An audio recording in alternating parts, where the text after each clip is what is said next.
What is up, ZRL Nation? This familiar face back in action here.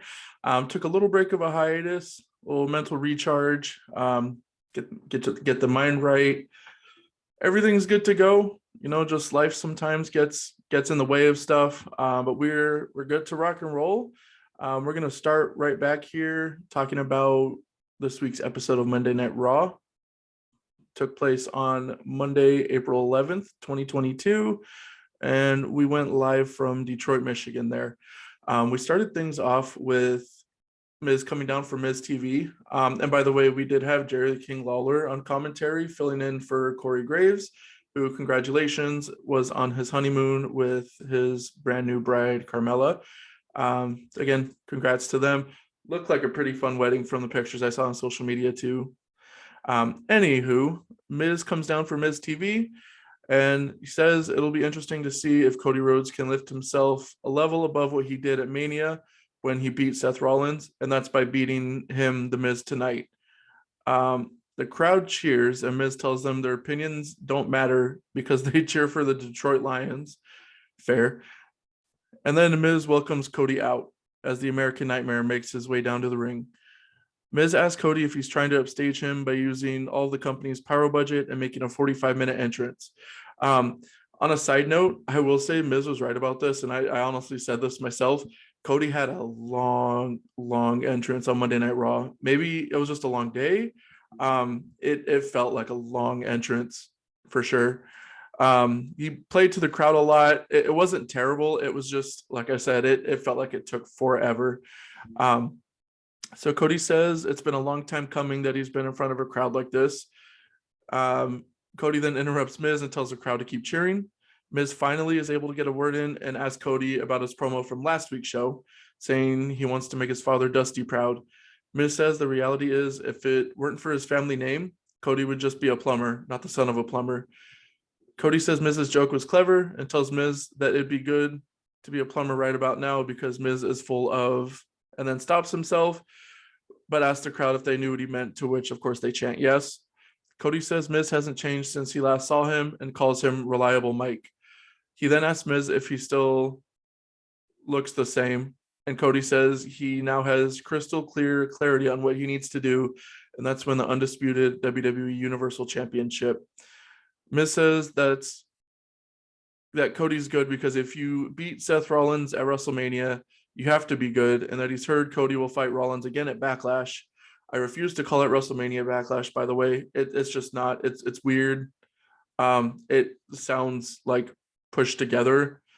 So it's going to be Backlash on this show going forward, which doesn't fare well for Cody because Rollins is an architect.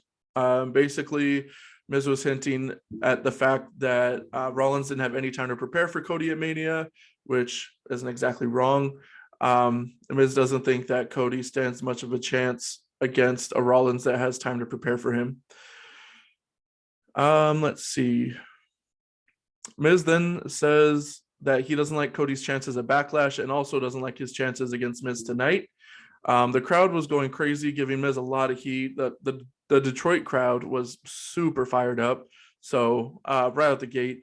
And so Miz tells the crowd when his hand goes up, their mouths go shut as they were chanting Cody's name. Miz says he single-handedly beat Rey and Dominic Mysterio at Mania and then took out one of Hollywood's biggest stars in Logan Paul. Miz tells Cody that he knows where he's been for the past 6 years, but that this is his show and he doesn't get embarrassed on his show. Cody says he respects Miz and his accomplishments, and he thinks all of this hostility is because Miz is threatened by him. Cody says he has no issues with Rollins, and if he wants a rematch at Backlash, he's more than happy to oblige. But Miz is starting to make it personal, and while he's, quote, enjoyed their chat, he's looking forward to his first match on Monday Night Raw in 6 years. Cody then says, let the best man win. He drops the mic, and his music hits as Miz goes for the cheap shot, but Cody's ready for it and dumps Miz out of the ring. Miz retreats up the entrance ramp, and commentary hypes up the rest of tonight's show. And then we cut back to a look at last Friday's episode of SmackDown, where Roman said he wants the Usos to bring him the Raw tag titles. Dom Mysterio then makes his way down to the ring as we head to our first commercial break. And it looks like he's taking on the debuting Veer Mahan, hashtag send Veer. The match itself was okay. It was your garden variety enhancement match. Dom got in a little bit of offense, but the ending came at 2 minutes even when Veer laid Dominic out with another clothesline, then hit him with a double stomp and locked in the inverted camel clutch to get the tap. After the match, Veer reapplied the clutch until a bunch of WWE officials came down to make the save, but Veer shoved them all aside and continued the attack until Dom's basically knocked out cold. We had some medical personnel rush down to the ring and set Dominic up on a stretcher as Veer exits, and we go back to a commercial. After the break, we see medical personnel continuing to load Dominic into an ambulance. We then see Kevin Patrick backstage with Veer, who says he did this because his goal is to strike fear into everyone in WWE. We then see the ambulance leaving the arena, and we cut back to the ringside area. Just give my quick thoughts on this one. So basically, they're doing a great job at making Veer look like a threat, look super imposing, look like a monster right out the gate. Based on his vignettes, though, I have to say I was honestly expecting him to be a big face. So all the heel stuff's a little bit surprising, but I mean, he's crushing it. Rey Mysterio was conspicuous by his absence, honestly, and after doing some research and some digging, apparently there was some sort of medical issue that kept Rey off of Raw this week. I thought it was kind of awkward as far as like you would think that Rey would like come out to save Dom like he always has. So it was just I completely understand Rey having a medical issue and therefore not being on Raw. It was still super weird that nobody attempted to come out and like help Dom. I'm assuming we're gonna follow up on that in the coming weeks with Rey. Okay, we go back to the ringside area to get commentary's thoughts on what just happened. And then we go to a video package highlighting the feud between Edge, Damian Priest, and AJ Styles. Basically, quick recap, Edge and AJ had their match at WrestleMania. Damian Priest showed up and distracted AJ to let Edge get the win. And then last week, basically, Edge and Priest were talking about how they're now a team. Looks like Edge is setting up some sort of heel faction. So basically, it's what's happening there. We then see earlier today when AJ Styles arrived, he said once you talk about his family, all bets are off. And then he sneak attacked Damian Priest in the parking lot before WWE officials broke it up. It's then announced that Styles will face Priest after the break.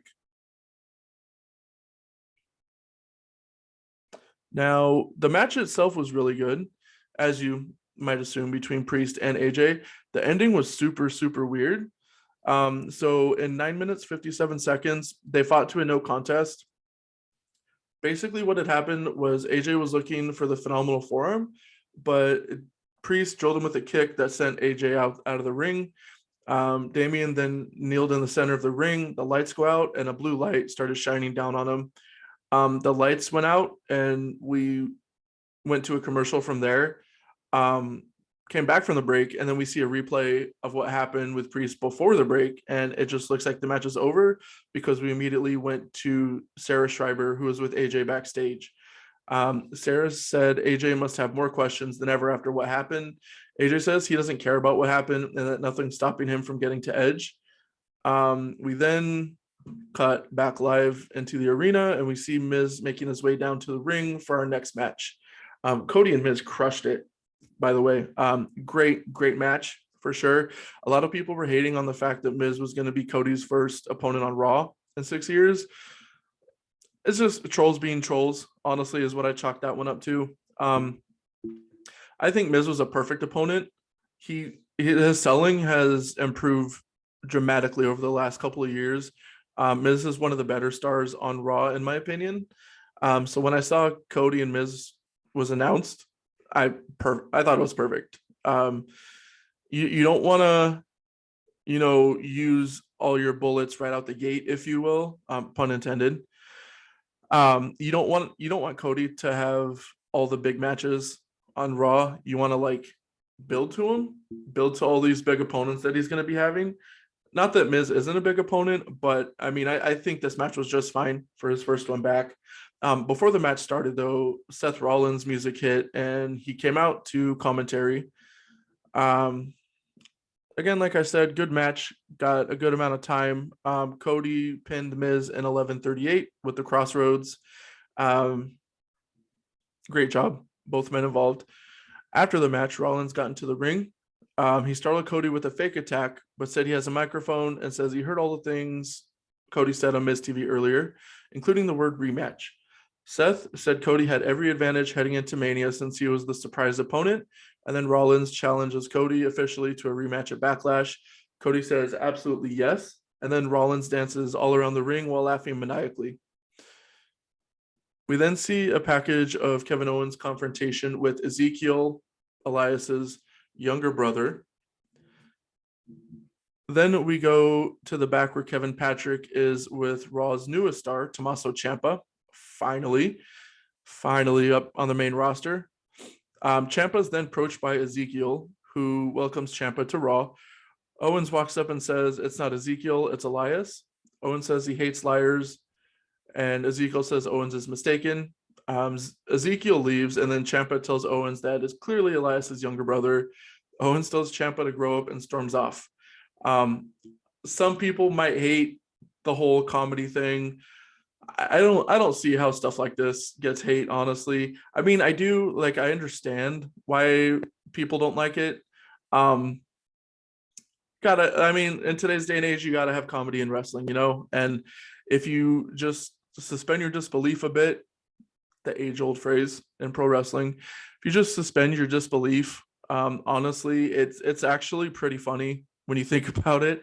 It's just goofy. That's all it's meant to be. Wrestling doesn't always 100% of the time have to be super serious. It's supposed to be fun. So I mean, just have fun with it. Owens, I feel like, does a great job getting super pissed off at the fact that nobody believes him that it's actually Elias. Still not sure exactly where this is going. I'm guessing at some point Owens is gonna be able to prove that it's Elias somehow, or maybe this is just Elias now. Elias is just Ezekiel. So no idea. But I personally enjoy it. It's good stuff for sure. In our next match of the night, we had Naomi with Sasha Banks in her corner taking on Liv Morgan in a continuation from Friday. We were actually supposed to have a women's tag team title match on this particular episode of Raw between champs Naomi and Sasha against Liv and Rhea. All commentary said was that Rhea was in protocols. Not sure if they meant COVID or concussion, but hopefully everything's okay. That's really all the explanation they gave. Decent enough match here. It was pretty short, but both competitors got a lot in the time they were given. Naomi was able to pin Liv Morgan in 2 minutes 21 seconds after they traded a series of roll-ups. Liv Morgan continues to be who I think is the most improved, not just in the women's division, but honestly in the whole Raw roster. If you look at where she started versus where she's at now, she's one of the better women in the entire women's division. Week to week is in one of the most entertaining matches on Raw. So big props to Liv. Of course, Naomi always looks good. She's always been, on point.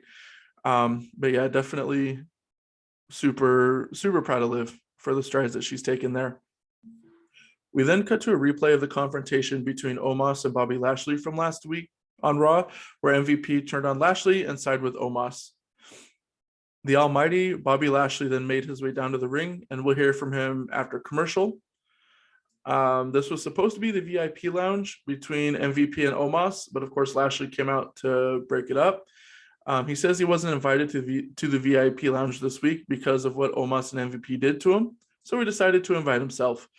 Lashley said last week should have been a celebration of his win against Omos at Mania. He says he respects Omos for beating the hell out of him at Mania, but last week MVP turning his back on him hurt even more. Lashley then calls MVP's punk ass out to the ring. Lashley says if MVP won't come down to the ring, he's going to make the VIP lounge a little more fit for the Almighty One, basically threatening to destroy it. But then out comes Omos alongside MVP. MVP says if Lashley destroys any of his property, he'll be hearing from his lawyers. Lashley says MVP can shove the bills from his lawyers up his ass and calls out Omos. MVP says while he'd love to see Omos wreck Lashley again, Omos will fight Lashley when the time and money are right. MVP says Lashley should be thanking him and says since Lashley wants an explanation, he'll give him one because Lashley deserves one. MVP then says Lashley let some losers direct his career, and despite all of his potential, MVP was the one to truly unlock it after all he did for him. And Lashley didn't want to share his WrestleMania spotlight with MVP and that he turned on him. MVP says he was the one who turned Lashley into the Almighty, to which Lashley says MVP just came back for his farewell tour and that Lashley will be the one, or Lashley was the one, rather, who made MVP stay relevant, and now MVP is just looking for his next meal ticket. MVP says that's the past, and now it's on to the future. He says Omos is smart enough to admit that he needs MVP, and Lashley barely survived his first match against Omos and won't survive the next one. Lashley says he's going to take out Omos, and after he does that, he's coming after MVP. Lashley then destroys the VIP lounge, and that's about it from that segment. Kind of a weird segment in my opinion. I get that we need to further along the feud between Lashley and MVP and Omos. I can't help but thinking that Lashley and Omos just at Mania just wasn't a match that, like, when it was over, I was thinking, oh, I got to see that again, like Cody and Rollins or even Edge and AJ.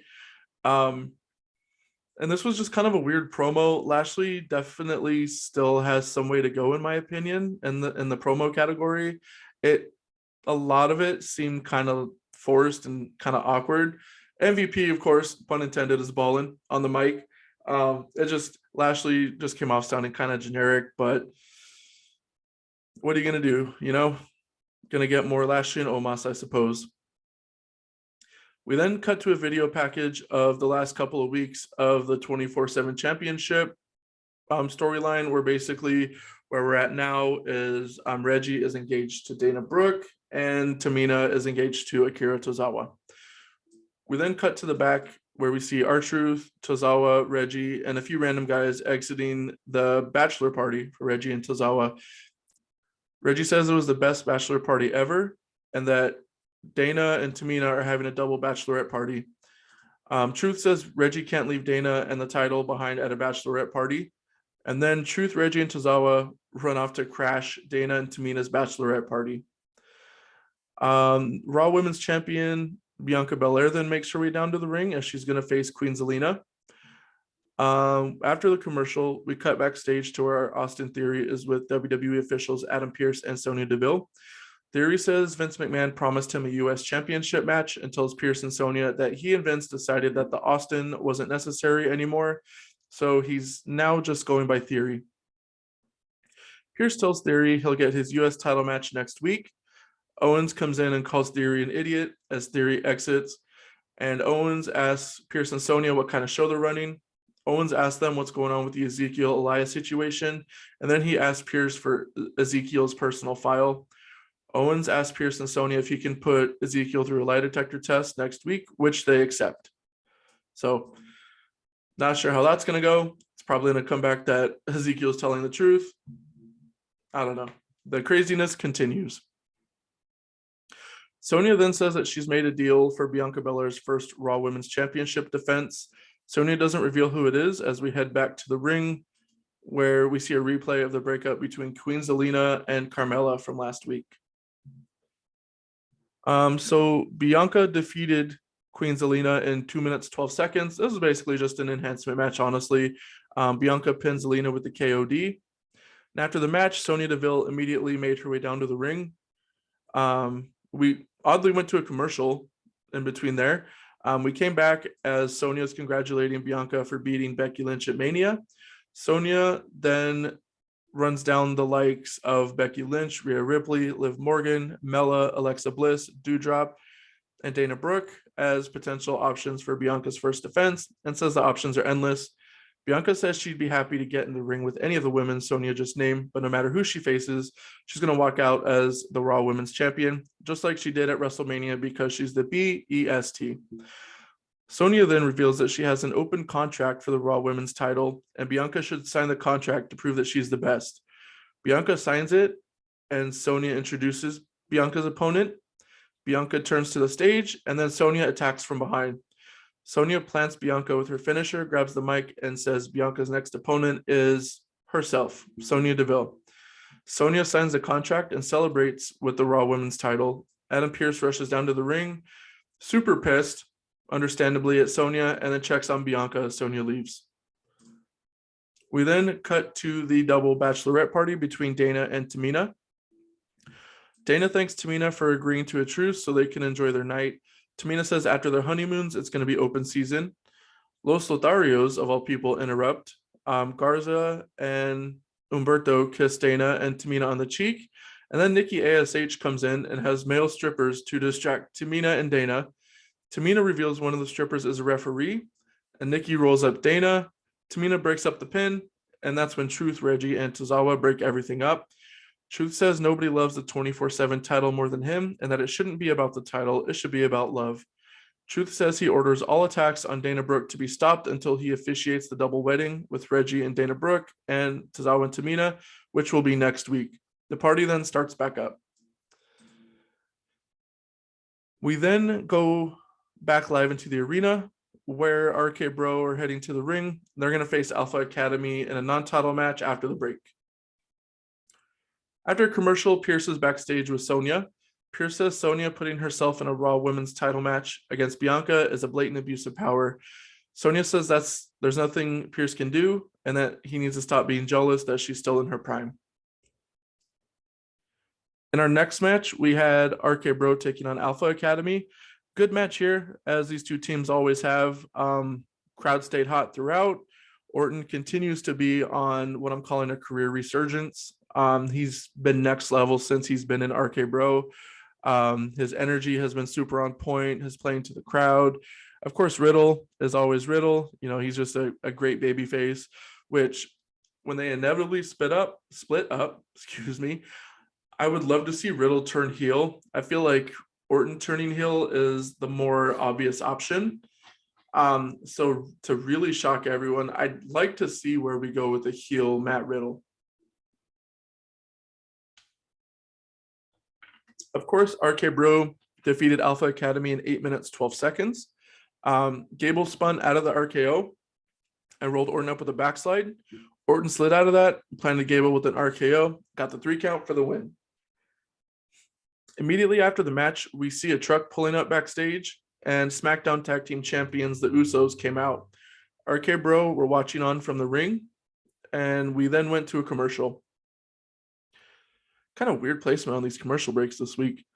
When we come back from the break, the Usos make their way down to the ring, where they officially challenge RK Bro to a tag title championship unification match. Orton, in the line of the week, says, "It looks like the big dog let his bitches off the leash." The Street Profits interrupt and say that they're owed a Raw Tag Team title match. Montez Ford says once they beat RK Bro, the Street Profits and the Usos can have the title unification match between themselves. Both teams start arguing, and Orton tells everyone to shut the hell up. Orton says the Street Profits and Usos can have a match, and the winners can face RK Bro for the Raw Tag titles. All 3 teams bicker as we head to a commercial. Back from the break, as we see a replay of Veer Mahan's attack on Dom Mysterio earlier. Commentary says Dom is being treated at a local medical facility, and they'll provide updates on Dom's condition as they get them. They then announce what's going on for next week, where we have United States champion Finn Balor defending against Theory, as well as the women's tag team title match between champions Sasha and Naomi, taking on Rhea Ripley and Liv Morgan. Live in the arena, RK Bro receded a commentary as we get to our main event of the evening. Street Profits and the Usos tore it up. This was a great main event on Raw. Crowd was super hot throughout. They had a lot of really, really close near falls. The Usos defeated the Street Profits in 15 minutes, 14 seconds with the 1D finisher on Ford to get the 1-2-3. After the match, RK Bro got in the ring, and they and the Usos held up their respective titles as they had a stare down. The Usos then left the ring, and Dawkins attacks from behind as he and Riddle go tumbling over the ropes and outside to the ring. Orton then turned around and saw a stumbling Montez Ford. As Ford got up, Orton dropped him with an RKO, which allowed the Usos to come back and drill Orton with a double super kick. Jimmy and Jay then celebrated with both the Raw and SmackDown tag titles over emotionless Randy Orton as the show went off the air. Really good episode of Raw. They kept the momentum going from WrestleMania season. I'm curious to see when we have the championship unification. With all these unifying of the titles, honestly, it would be a lot better if they just did it at Survivor Series since it's brand versus brand anyway. But I get viewership, ratings, yada, yada, yada, all that stuff. So I wonder if they're going to have RK Bro and the Usos at Backlash or save it for one of the big stadium shows coming up, which check out my headlines video for more info on that. Other than that, that concludes our Raw review for Monday, April 11th. Next one to come up is going to be the NXT 2.0 review, which was also a pretty crazy show as well. Good stuff coming up for sure.